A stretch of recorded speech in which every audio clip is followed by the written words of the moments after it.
সম্মানিত সুপ্রিয় দর্শক শ্রোতা, দেশ ও প্রবাস থেকে যারা আমাদের সাথে সংযুক্ত আছেন, আমাদের ভিডিও দেখছেন অথবা শুনছেন, সবাইকে আন্তরিক প্রীতি ও শুভেচ্ছা জানিয়ে শুরু করছি আজকের প্রতিবেদন।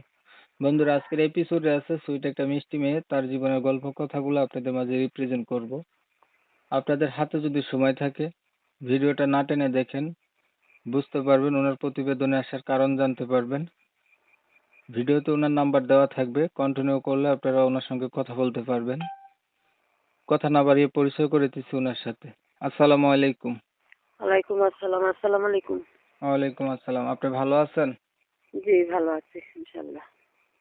এই যে আপনি প্রতিবেদন করবেন, কয়েকদিন ধরে যোগাযোগ ছিল। আসলে কেন আপনি প্রতিবেদনে আসলেন একটু বলেন। এই অনেক কষ্ট করে আসছি আর কি, ঘরে মা অসুস্থ, একটা বাচ্চা নিয়ে অনেক কষ্টে চলি। এই কারণে আর কি, যেজন ভালো মনের মানুষ পাইলে হয়তো তাকে বিয়ে করবো, এইটা আর কি। আপনি অনেক কষ্ট করে চলেন, আপনার বাচ্চা নিয়ে, আপনার মাও আছে ঘরে অসুস্থ, এখন ভালো মনের মানুষ পেলে তাকে বিয়ে করবেন। মানে আপনার বাচ্চা নিয়ে বলতে আপনি বিবাহিত? জি। উম, ছেলে বাচ্চা না মেয়ে বাচ্চা? ছেলে বাচ্চা। বাচ্চার বয়স কত? 3 বছর। বাচ্চার বাবা কোথায়? ডিভোর্স দিয়ে চলে গেছে, নেশা করতো। ডিভোর্স হয়ে গেছে? জি। মায়ের কাছে থাকেন? আপনার নিজের বাবা নাই? জি না, বাবাও নাই, ভাই বোনও নাই, আমি একাই। আর আমার আম্মুকে নিয়ে থাকি আর কি। আপনি বলছিলেন আপনার মা অসুস্থ, আপনাদের সংসার চালায় কে? এই আমি চালাই, টেলারি করতাম, মেশিনটা বিক্রি করে ফেলছি, এখন একটা বাসা বাড়ি কাজ করে কোন রকম চলি আর কি। আচ্ছা, আপনার বয়স কত? হবে 20-21 হবে। পড়াশোনা করছেন? জি না, পড়াশোনা করি না, আমি নামাজ শিক্ষা আছে, নামাজ রোজা করি। আচ্ছা, আমার কাছে যে ছবিটা পাঠাইছেন এটার সাথে আপনার বাস্তবিক মিল পাওয়া যাবে? জি জি, এই ছবিটা দিছি, ওই ছবিটাই বাস্তবে আমার। উম,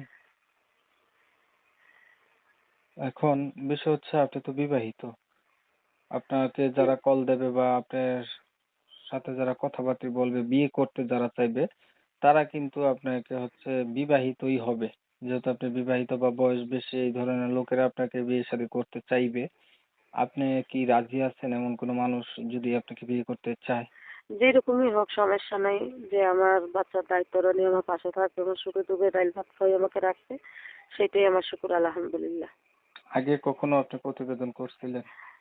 জি, আসছিলাম একবার, প্রতিবেদনে আসছিলাম, মানুষের খারাপ মন্তব্য বলে, এই কারণে সিমটা আমি বন্ধ করে রাখছিলাম, তো এখন আবার আজকে কতদিন পরে আবার খুললাম আর কি।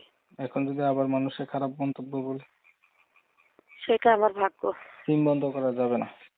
সিম বন্ধ করলে দর্শকরা বাজে কথা বলে যে এই মানুষগুলো ভালো না। আবার কাউকে পেয়ে গেলে, মনের মানুষ পাইলে তো বলে দিবেন, রিভিউ নিয়ে নেব। ঠিক আছে, আপনি ভালো থাকবেন, আপনার বিষয়টা আমি ক্লিয়ার করে দিচ্ছি।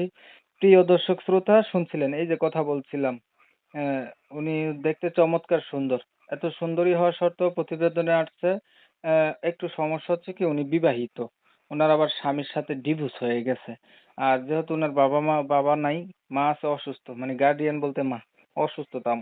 আর উনি হচ্ছে সেলাই মেশিনের কাজকর্ম জানে। এখন ওনার আসলে এইভাবে থাকাটা ঠিক না।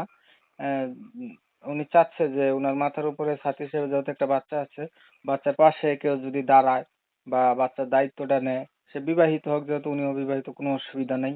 যদি একটা মানুষ পায়, দ্বিতীয়বারের মতো ঘর সংসার করবে, এই উদ্দেশ্য নিয়ে উনি প্রতিবেদনে আসছে আর কি।